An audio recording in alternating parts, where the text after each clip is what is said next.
Bismillahirrahmanirrahim. Assalamualaikum warahmatullahi wabarakatuh. Alhamdulillah. Nasta'inuhu wa nastaghfiruh. Wa na'udzu billahi min shururi anfusina wa min sayyiati a'malina. Man yahdihillahu fala mudilla lahu wa man yudlil fala hadiya lahu. Asyhadu an la ilaha illallah wa asyhadu anna Muhammadar Rasulullah. Allahumma sholli ala Muhammad wa ala ali Muhammad. Fa ya ayyuhan nas ittaqullaha mastata'tum wasma'u wa ati'u la'allakum turhamun. Masih melanjutkan di bab al-aymanu wal bab tentang sumpah-sumpah dan nadar-nadar.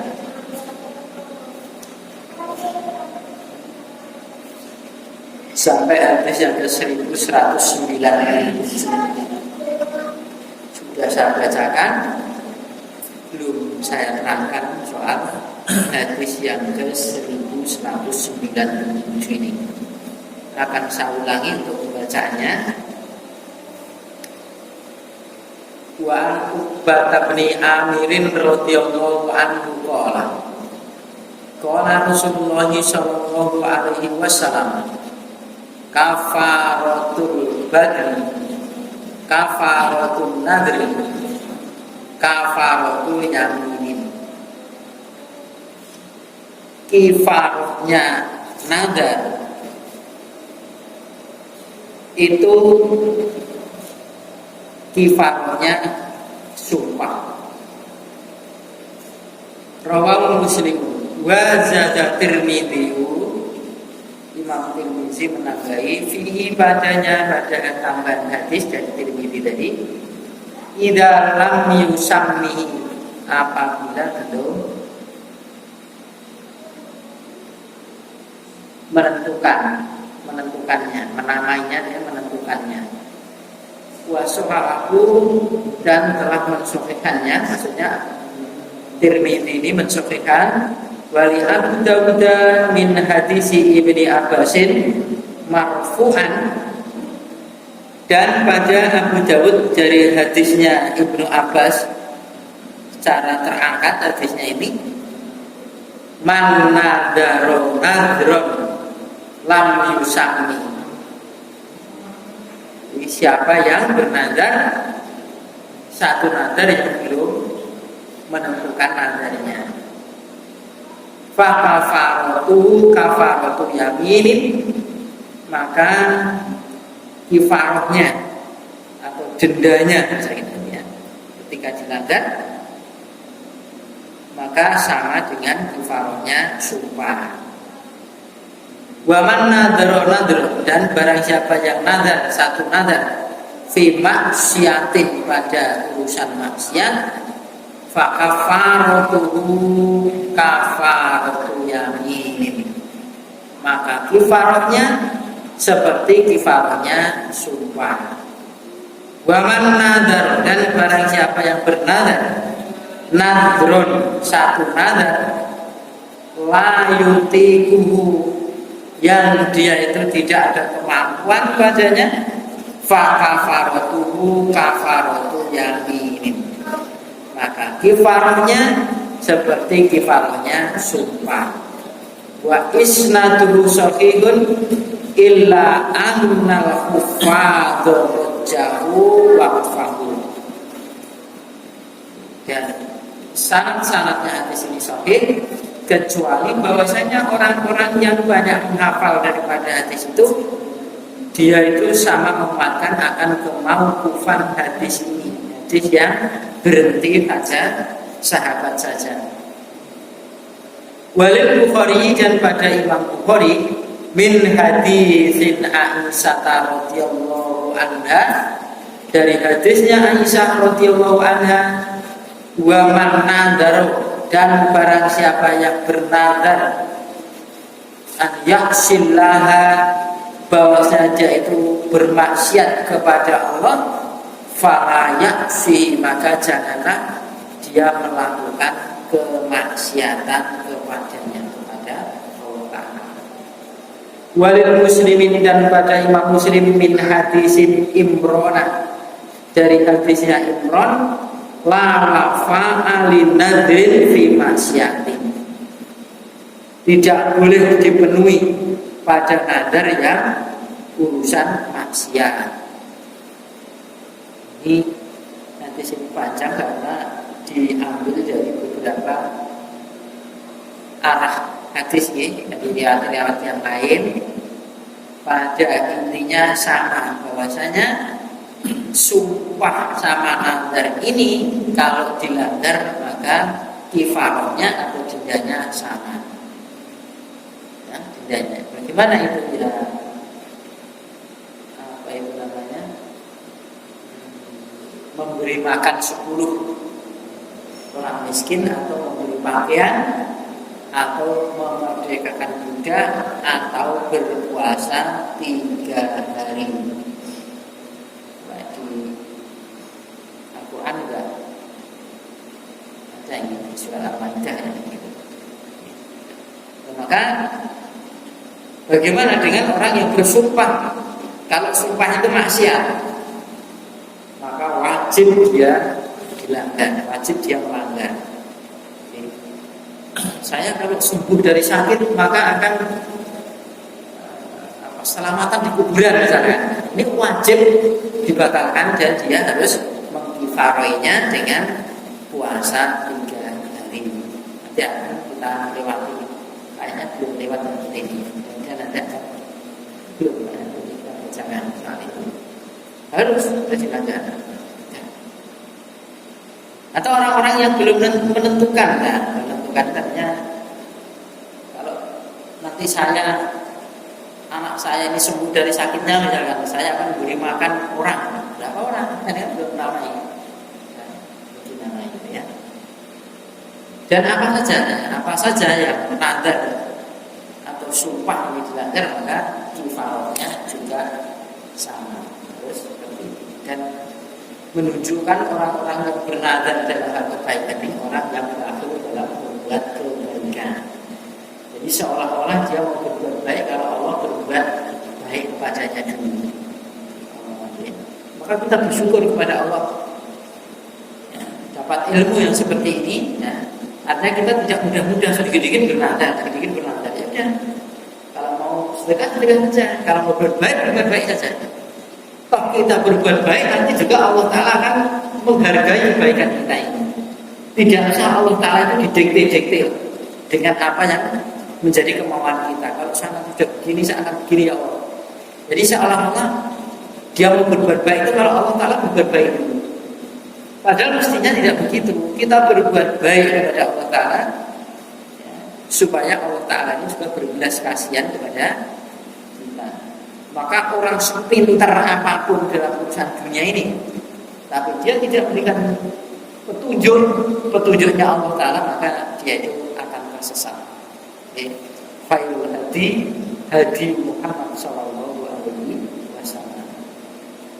Sebaik-baik petunjuk itu akan, yaitu petunjuknya Nabi Muhammad SAW, yang ditujuki oleh Nabi Muhammad SAW.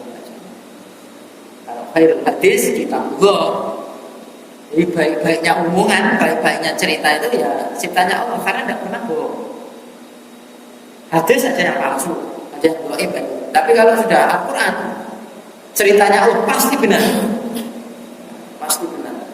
La raiba fihi, tidak ada keraguan di dalam Al-Quran, ya, pasti benar. Jangan ada di dalam hati kita itu ada keraguan satu ayat saja. Sama kalau dia mengkufuri satu ayat, berarti sama saja mengkufuri Al-Quran. Ya. Diusahakan untuk meskipun belum bisa melakukannya, tapi tidak menentang, belum bisa melakukan. Wala ilam yahtadini Rabbi la akunanna minadh dhalimin, minat qaumidh dhalimin. Jadi kalaulah Rabb ini Allah Ta'ala tidak memberikan petunjuk kepada kita, maka termasuklah, sungguh kita termasuk orang-orang yang boleh orang yang sesat. Maka kita ya itu tadi, alhamdulillahilladzi hadana li hada. Alhamdulillah, puji syukur kepada Allah Ta'ala. Allah Ta'ala memberikan petunjuk kepada kita, ada rasa kecukupan dengan apa yang disyariatkan oleh Allah Ta'ala. Hadis berikutnya 1198, wa an Uqbah bin Amir radhiyallahu anhu qala nadarat ukhti ana yamshiya ilal baitillah hafiyatan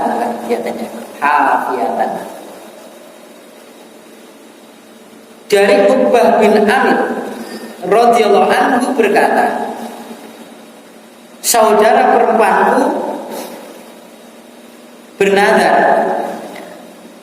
bahwasanya dia akan berjalan ke Baitullah, yakni ke Ka'bah, hafiatan dengan telanjang. Kan jadi maksud ini telanjang kaki, tidak pakai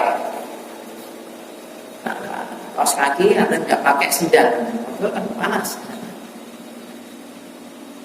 Bahkan di bagian lain itu tidak pakai kerudung itu baju yang menutupi aurat, itu namanya kerudung.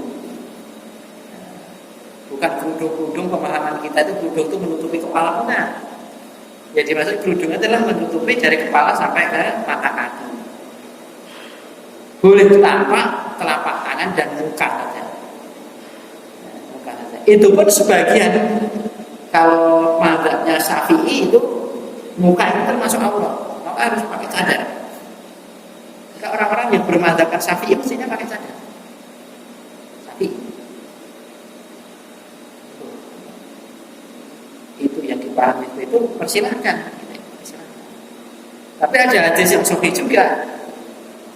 Ketika Asma saudaranya Aisyah radhiyallahu anha menghadap Nabi pakai pakaian tipis, maka Nabi melengos sambil berkata, ya Asma, seorang perempuan yang sudah haid atau sudah dewasa, ya, itu maka yang boleh tampak itu adalah muka dan telapak tangan. Itu saja. Tidak disebutkan telapak kaki. Karena kalau di kitab Riyadhus Shalihin itu, di kitab Lubas tentang pakaian itu, bahkan seorang perempuan itu memanjangkan satu jengkal dari mata kaki. Jadi tidak perlu kaos kaki. Bahkan Aisyah itu berpendapat khawatir, yaitu kalau satu jengkal masih kelihatan maka disuruh menambahi satu jengkal. Intinya bagaimana caranya supaya tidak tampak, termasuk aurat juga. Kalau di luar rumah ataupun di dalam rumah tetapi ada orang-orang yang bukan mahram kita, ya. Pada mahramnya boleh, penampakan boleh.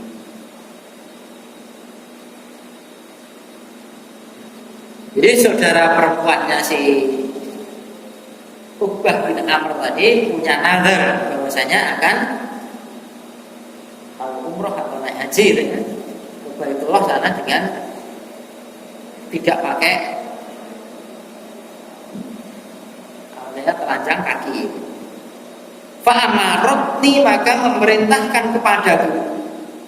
Jadi si saudara perempuan tadi memerintah kepadaku si Uqbah, an astaftiyalaha Rasulullah sallallahu alaihi wasallam, supaya aku itu meminta fatwa untuknya si saudara perempuannya tadi kepada Rasulullah sallallahu alaihi wasallam. Jadi kata si Uqbah, saudara perempuan tadi, saya disuruh minta fatwa kepada Rasulullah bagaimana hukumnya saya terlanjur bernadar mau berjalan ke Baitullah dengan tiada beralas kaki atau tiada kerudung. Fastaftaitu, maka aku meminta fatwa kepada beliau, kepada Nabi. Faqala Nabi sallallahu alaihi wasallam, maka Nabi sallallahu alaihi wasallam menjawab, litamsi wal tarkab, supaya dia berjalan dan supaya dia berkendaraan. Muttafaqun alaihi, disepakati atasnya. Hadisnya sahih. Walafdhu lil muslimin, dan pada lafaz milik Imam Muslim, wali Ahmad, dan milik Imam dan milik Ahmad, wal arba'ati, dan pada imam yang keempat, faqala, maka berkata, innallaha ta'ala la yasma'u bi syaqai uhdika syai'an. Sesungguhnya Allah Ta'ala itu tidaklah memperbuat dengan kesulitan saudara perempuanmu itu syai'an, sesuatu, ya, murha, perintahkan kepada saudara perempuan itu faltah tamir, maka supaya tahmir, berkerudung, berhijab, berkerudung, harus memakai alas, baik kakinya maupun yang lainnya. Wal tarkab, dan supaya dia berkendaraan. Wal tasum salasata ayyamin, dan supaya dia berpuasa 3 hari. Wallahu alam, 3 hari ini apapun turut atau tidak, juga tidak ada keterangan yang ada. Wallahu alam. Walaupun sebagian pendapat yang 3 hari berturut-turut. Kalau ada keterangan yang berturut-turut itu 2 bulan berturut-turut itu bagi orang yang melanggar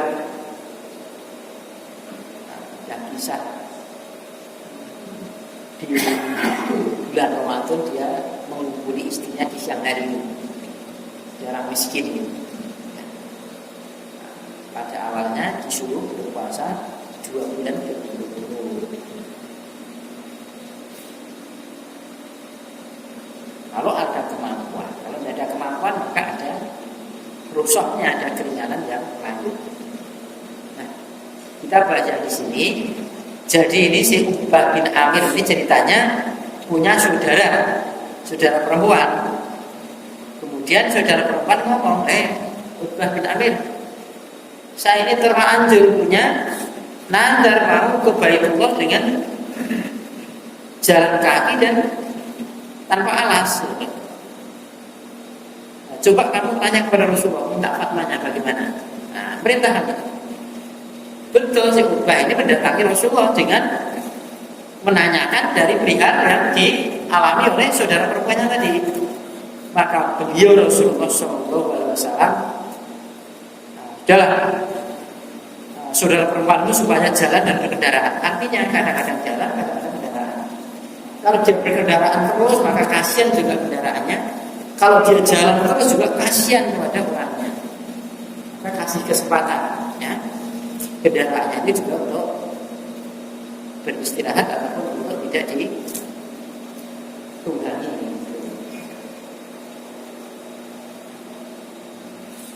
Terus kemudian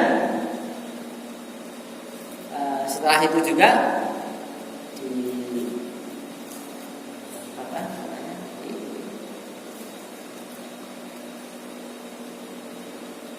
riwayat yang lain dari Imam Muslim yang mengatakan sungguhnya Allah Ta'ala itu tidaklah saudaramu berbuat yang demikian sulitnya itu tak ada pahalanya. Maksudnya begitu, syai'an, tidak ada sesuatu apapun. Kalau memperkasani tenang dia lakukan, tidak ada pahalanya. Ngangklah bahasa kita.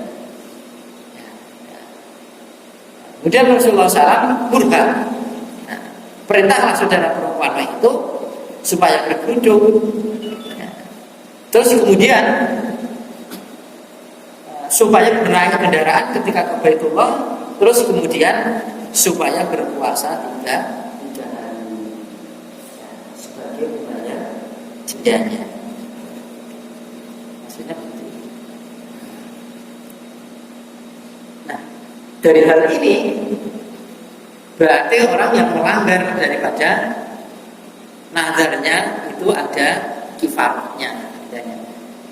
Yang pertama, yang kedua, kalau itu merupakan satu kesulitan melanggar, maka harus, kalau itu nazar yang maksiat kepada Allah Ta'ala, maka harus dilanggar.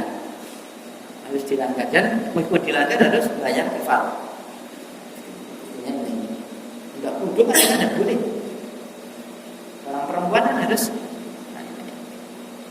Tetapi untuk melakukan kebaitullahnya tetap bukan batal. Yang batal itu karena dia itu nanti hafiatan tadi. Dia telanjang kaki tadi. Bagian tidak pakai kudung juga tadi. Nah ini untuk dia menguasai 3 hari. Adapun untuk pergi ke Baitullah karena bukan maksiat, malah dianjurkan, maka supaya melaksanakan. Dan tidak boleh jalan kaki. Kadang-kadang disuruh berkendaraan karena jauh. Ya, jangan menyiksa. Wala tulqu bi aydikum ila tahlukan wa ahsinu. Janganlah kamu itu membinasakan akan dirimu sendiri. Maka berbuat baiklah kalian pada dirimu. Tidak boleh. Jadi apa saja yang memahami pada dirinya itu tidak boleh. Apa saja, baik perbuatan dengan sekali berbuat dia kayak orang bunuh diri tidak boleh, ataupun dengan cara berangsur-angsur. Tapi itu merugikan pada dirinya, itu tidak boleh. Memperberat pada dirinya. Ditambah itu melanggar. Jadi nadarnya yang maksiat itu disuruh melanggar, kemudian berpuasa 3 hari, kemudian ada pun untuk mendatangi Baitullah karena itu tidak bertentangan, maka disuruh melakukan. 1199 Wa an Ibni Abbas radhiyallahu anhu qala, dan dari Ibnu Abbas radhiyallahu anhu, mudah-mudahan Allah meridai keduanya, baik si Abbas maupun anaknya si Abbas, Abdullah maksudnya. Istafta Sa'd bin Ubadah. Si Sa'd bin Ubadah itu meminta fatwa kepada Rasulullah Shallallahu Alaihi Wasallam. Finadrin pada urusan nadar. Karena ala ummihi adalah atas tanggungan ibunya. Jadi punya nadar itu ibunya. Tufiyat qabli an taqdiya. Ibunya tadi diwafatkan sebelum bahwasanya dia itu menunaikannya. Jadi punya nadar belum kesampaian, diwafatkan oleh Allah Ta'ala. Fakola maka bersabda Nabi, Ibdihi anha, tunaikanlah nadar tadi ya, anha dari ibu. Tunaikanlah nadar dari ibu. Muttafaqun alaihi, disepakati atasnya. Jadi kan termasuk bukan nadar, tapi termasuk utang puasa ya. Utang puasa itu juga ahli warisnya termasuk anaknya juga ada kewajiban untuk membayarkannya. Kalau itu kan bisa anaknya berapa, bisa utang 10 ya, anaknya 10 1 hari misalnya. Dan orang lain itu boleh kan? Nyewain bayar, ditanggung 1 orang boleh, 2 orang boleh, yang lain boleh, intinya itu terbayarkan. Kalau ini ada tentunya. Kalau di kitab Bukhari itu di kali ini kan dijelaskan ini nadarnya apa. Kalau di Bukhari itu nadarnya itu memerdekakan budak. Di hadis lain itu nadarnya itu ingin bersedekah. Maka sedekah atas nama kedua orang tuanya yang sudah wafat itu boleh. Nah, yang sudah bernadar, atau kebiasaan orang tuanya dulu, misalkan bapak saya itu biasanya sedekah. Terus saya melanjutkan kebiasaan orang tua saya mengatasnamakan orang tua saya, maka boleh semacam itu. Dia melanjutkan kebaikan apa yang dilakukan oleh orang tuanya, itu boleh saja. bapaknya atau ibunya ada meninggal itu disambut kayak Rasulullah itu. Dia mengundang saudara-saudaranya Khadijah, kemudian disembelihkan kambing. Bukan memperingati, bukan. Tapi apa? Untuk melanjutkan kebaikan-kebaikan Khadijah dulu, teman-temannya itu, kemudian dikumpulkan, mengingatkan.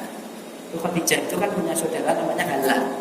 Itu mirip, suaranya mirip, wajahnya juga mirip dengan hadis itu. Maka ketika Khadijah sudah meninggal, ada suaranya Hala itu, Rasulullah agak tercengang gitu. Khadijah ini, wah ternyata saudaranya. Boleh saja. Tapi kalau penyembelihan kambing itu dalam rangka untuk dipas-pas dalam rangka 40 harinya, nah itu beda lagi. Ini setahunnya, ini 2 tahunnya, atau mungkin disebut dengan kaulanya. Ini berbeda lagi. Sembelihannya bagaimana? Nah, seperti itu. Kalau penyembelihannya Bismillah ya halal. Kalau penyembelihannya selain itu Allah tidak halal. Intinya sembelihan itu jauhkan. Tapi Bismillah, tapi dia beli-beli yang lain. Bismillah dan dengan luhur-luhur yang lain. Gitu ya, luhur yang lain. Campur. Walakal bisul haq bil batil. Jangan kamu mencampur adukkan antara yang hak dengan batil. Karena apa? Begitu hak dicampur batil, maka hukumnya menjadi batil, tidak menjadi hak. Ada 1000 kebaikan dicampur dengan 1 dengan keburukan, maka hukumnya buruk. Maka dalam soal hadis ini juga begitu. Ada 10 hadis ini sahih ada ulama hadis 1. Wah ini hadisnya baik. Maka hadis ini tidak bisa dijadikan kesepakatan untuk maka hadis ini dinilai hadis yang dhaif. Nah, seperti itu. Satu saja, tidak ada kesepakatan dalam ulama hadis yang seperti itu. Penilaiannya seperti itu. Maka kadang-kadang didhaifkan, hadis dhaif dibuat dalil dhaifnya yang bagaimana dulu. Barangkali bisa hasan ini. Bisa hadis ini baik terangkat dengan yang lain, hadis yang lain dan sebagainya. Mungkin juga seperti itu. Ya, kembali sini. Jadi ceritanya ibunya Bunda Nada sebelum kesampaian maka ibunya meninggal. Ditanyakanlah kepada beliau, maka beliau memerintahkan supaya menunaikan nazar ibunya atau orang tuanya.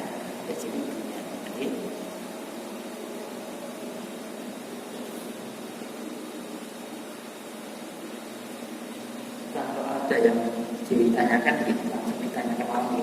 Paham? Sebatas-batas yang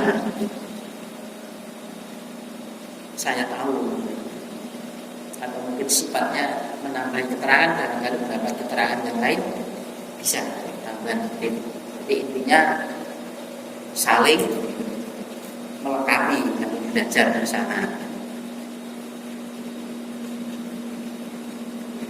1200 hadisnya wa an Tsabit bin As-Sohaki, dari Tsabit bin As-Sohak qala berkata, Abu Hak Tsabit bin Abdohak, nama orang. Qala berkata, nadara rajulun ala ahdi Rasulillah sallallahu alaihi wasallam. Seseorang itu pernah bernazar di masa Rasulullah sallallahu alaihi wasallam. An bahwasanya yang haram ibila bibuanata. Bahwasanya dia itu bernazar akan menyembelih unta di buanah, di satu tempat. Buanah itu ya tempat desa atau tempat nama wirahan. Oke. Fa'ata Rasulullah sallallahu alaihi wasallam fasa'alahu. Maka dia mendatangi Rasulullah sallallahu alaihi wasallam dan dia bertanya kepada beliau. Faqala, maka Nabi bersabda, hal kana fiha wasannun yubadu. Adakah ada fiha padanya pada tempat tadi, buana tadi, fiha padanya itu berhala-berhala yang diibadahi, yang disembah? Kalau berkata Sabit, lah tidak ya Rasulullah, tidak ada. Tempat itu tidak ada berhala-berhala. Fal kana fiha idun min a'yadihim. Tanya Rasulullah tadi bertanya kepada Sabit tadi. Maka adakah ada padanya itu di tempat itu dijadikan Id, hari besar dari hari-hari besar mereka? Apa tempat itu pernah dijadikan tempat berkumpul hari-hari besar mereka orang-orang kafir atau orang-orang musyrik? Fakola, maka berkata Sabit, lah tidak ya Rasulullah. Fakola, maka beliau bersabda, Aufi binadrika, penuhilah dengan nazar. Penuhilah. Fa'inahu, maka sungguhnya lawafa'a linadrin fi maksiatillah. Maka sesungguhnya tidak ada penunaian pada nadar yang urusan maksiat. Wala fi qati'atir rahimin, dan tidak ada penunaian nadar pada pemutusan rahim. Jadi memutuskan hubungan kekerabatan.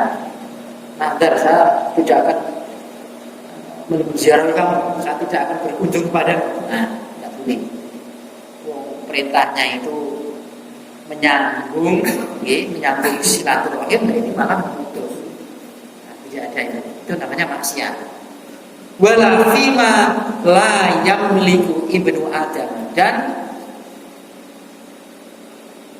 tidak ada padanya itu apa-apa yang tidak dimiliki oleh manusia ibnu Adam. Jadi nazar tapi dia tidak mampu, tidak punya. Nazar, saya akan membawa kamu di helikopterku, di pesawatku, nanti tak naikkan ke pesawatku. Dia punya nadar seperti itu. Nah, dia tidak punya, atau dia tidak ada kemampuan. Nah, tidak ada kemampuan ini adalah sesuatu yang manakala dia itu tidak ada kemungkinan dia itu akan memiliki sesuatu yang dia nadarkan. Kan orang itu ya mungkin kalau ada sesuatu yang bahasanya Jawa itu bid'ah gitu. Namanya bid'ah itu ya qadarullah itu ya bisa saja.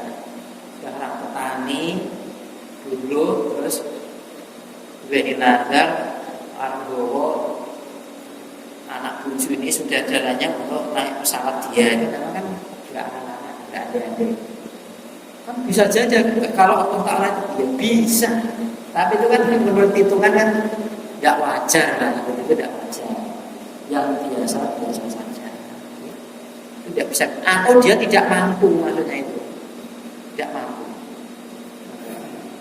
Maka ketika mampu dia tidak melakukan, nah dari itu begitu dia ucapkan mampu jadi wajib. Hukumnya wajib. Kalau dia sudah mampu harus dia laksanakan. Kayak haji itu juga gitu. Lagi kaya dia ada kewajiban haji untuk daftar haji. Kalau tidak daftar haji nanti jatuh miskin, kewajiban itu masih ada padanya. Kalau sudah bangkrut itu saja kewajiban itu saja. Karena dulu pernah ada kemampuan untuk berhaji tapi tidak naik haji. Nah, untuk menghilangkan daripada kewajiban itu, untuk melepaskan itu maka kan tidak bisa berangkat sekarang juga. Itu kalau urusan haji, kalau ini kan ada. Rawahu Abu Dawud. Wa tubaroniyu wa laftu lahu, dan apa meriwayatkan dari sini Abu Dawud dan Tobaroni di dalam lafaz miliknya Tobaroni. Wa huwa sahihun dan hadis ini sahih al-isnadi sanad-sanadnya. Walau dan padanya hadis itu ada syahidun, ada syahidnya, ada penguatnya. Min hadisi Kardama, hadisnya Kardam, nama orang ya. Indah Ahmad di hadapan Imam Ahmad. Ada penguat juga dari hadisnya dari arah Kardam yang diriwayatkan oleh Ahmad. Ini di zaman Rasulullah ada seorang laki-laki yang pernah sahabat. Ini ceritanya panjang dari sini. Jadi ini orang ini kalau punya anak perempuan gitu ya, dia benar dan istri saya ini hamil, nanti kalau melahirkan anak laki-laki saya akan menyembelih unta di buana. Nah, kebetulan lahir laki-laki. Nah, terus tanyakan kepada Rasulullah. Tanyakan kepada Rasulullah. Nah, Rasulullah tanya, lah tempat buana itu ada berananya enggak? Tidak ada Rasulullah. Atau tempat itu pernah dipakai untuk kegiatan-kegiatan kebersamaan hari besarnya orang-orang kafir, tempat berkumpul mereka. Tidak ya Rasulullah. Maka kalau di tempat itu nanti tidak boleh. Sama saja kita itu melakukan ibadah di tempat ibadah mereka. Tidak boleh. Kita sholat di gereja tidak boleh, kecuali kalau bekas gereja, karena ada orang kaya. Orang kaya beberapa gereja itu dibeli, masuk di mana itu gereja besar. Jadi gereja itu bisa dibeli karena tidak diwakafkan. Gereja yang masjid, kalau masjid diwakafkan, maka kok juga dan dia berapapun dia banyak. Kami sudah berubah sudah berubah fungsinya, gitu ya. Nah kebetulan setelah itu ya sudah, kalau memang begitu penuhilah nadarmu, ya tunaikanlah nadar itu. Maka tidak boleh orang memenuhi nadar dengan maksiat. Makanya tempat itu tempat ada berhalanya, maka kamu maksiat. Sama saja kamu tasabbuh dengan mereka. Tasabbuh menyamakan dengan mereka. Mereka ibadah di situ kok kamu juga melakukan orang. Menunaikan nadar kan ibadah. Orang ibadah di situ, kumpul di situ, kamu juga kumpul di situ, melakukan ibadah di situ tidak boleh. Jika ada pohon besar, tiap tahun dikirimi panggang, gitu ya, jangan gitu. Terus kita mengadakan acara di situ, jangan. Nah, itu tempat peribadatan mereka. Tidak boleh. Kecuali kalau di depan sudah dihilangkan, dijadikan masjid, jangan dijadikan tempat umum. Hilangkan itu. Atau orang nadar memutuskan silaturahim, ini termasuk maksiat, dilarang. Jadi la yadkhulul jannata man qati. Jadi tidaklah orang masuk ke dalam surga orang yang memutus rahim. Tidak masuk surga itu akan neraka. Atau orang yang tidak ada kemampuan, tidak memiliki.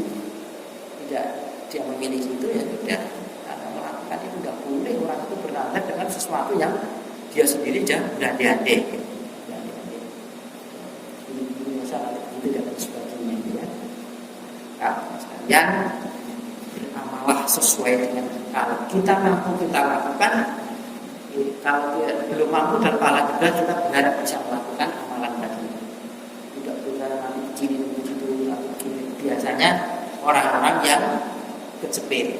Nah, dengan jalan apa kita bisa yang lain? Dengan jalan masuk. Jadi bukanlah kita saat amalnya kita sembunyikan, tidak ada orang tahu kecuali dirinya dengan Allah. Suatu saat terjepit maka dia baru memunculkan dia kepada Allah. Karena orang masuk ke dalam dua tiga orang tadi kan aslinya tidak ada yang tahu. Karena terpaksa dia mengutarakan. Jadi tidak lain sebagainya. Pak Guru, Assalamualaikum warahmatullahi wabarakatuh.